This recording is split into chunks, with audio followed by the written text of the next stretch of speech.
Ahoy! Ako nga pala si Rodel, Production Operator ng Slovakia sa kontinente ng Europa. Magandang araw nga pala sa lahat sa mga kapwa ko Production Operator saan man sulok ng mundo kayo naroroon. Sa mga nagtatanong kung paano nga pala ako nakarating dito sa bansang Slovakia, kung saan ako nag-apply. Nasa Hungary ako guys, ng mga panahon na yon nagtatrabaho. Accidentally, nakita ko lang sa Facebook ang isang post, kaya try ko mag-apply. Yun, totoo naman siya. Legit na legit, hindi siya scammer. Trinay ko lang magpasa. Tapos, within a day, nag-reply siya sa akin through email na iniimbitahan ako sa interview. Itrinay ko din. Wala namang masama kung itatry ko kasi gustong gusto ko na din dati umalis sa dati kong trabaho sa Hungary kasi hindi naman kalakihan ang sahod sa Hungary. Ganito nga pala guys ang itsura ng lugar namin dito sa Kosice. Yan lang guys, galing ako niyan sa supermarket sa Lidl. Malapit lang nga pala guys ang accommodation namin dito. Yan nakikita ninyo yung mga building na yan. Yan po ang accommodation namin. Malapit lang din siya sa mga pamilihan. At kung isa kang kupal na naghahangad na makarating dito at magtrabaho bilang production operator, naku, huwag ka nang pumunta dito kasi pampadagdag ka lang dito sa mga kupal. Ang dami ng kupal dito. Mga nagtatanong kung ano nga pala ang company namin dito. Minebea Access Solution ang company namin. May branch din ito sa Pilipinas. Sister company nila ang Minebea Mitsumi sa Batangas, sa Tarlac at saka sa Cebu. At kung nagtatanong ka naman at nasa Pilipinas ka pa, naku, hindi ka pwede. Kailangan nasa Europa ka na bago ka mag-apply dito.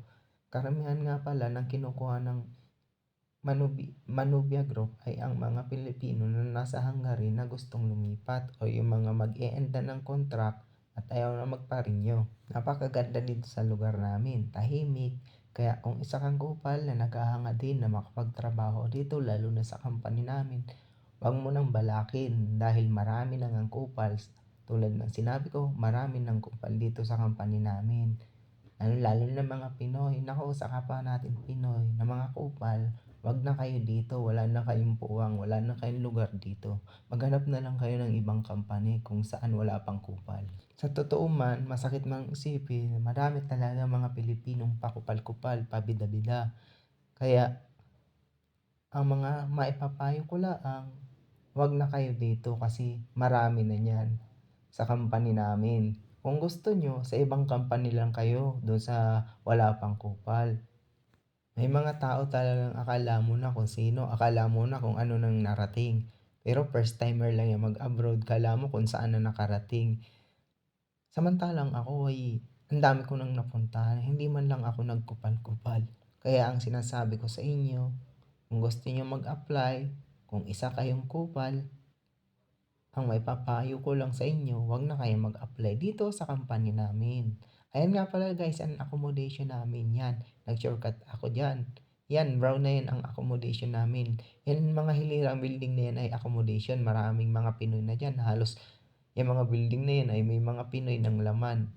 Ukraine at iba-iba pang lahi. For accommodation yan. Sa mga kapwa kong production operator, saan man sulok ng mundo, nagtatrabaho ng marangal, tapat, at lumalaban ng patas. Shout out sa inyo. Pagpalain kayo ng buong may kapal. At sana matupad ang inyong mga pangarap kung saan bansa man kayo naroroon. Pati dyan sa Pinas sa mga nag-ahangad din mag-abroad, abay mag-isip-isip na kayo.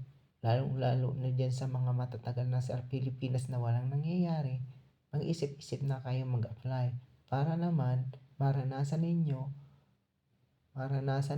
kung anong buhay ng production operator sa ibang bansa. Siyempre, bago ka mag-abroad, pag-isipan mo muna. Kailangan may baon kang mahaba ng pasensya, lakas ng loob, tiwala sa sarili, at may pananalig lagi sa poong may kapal. Mahirap ang buhay production operator sa ibang bansa, lalo na wala ang iyong pamilya, magkasakit ka, walang mag-aasikaso sa'yo kundi ang sarili mo. Kaya dapat may baong kang kahit ano. Sige na guys, bye bye. Maraming salamat. Subscribe. Thank you.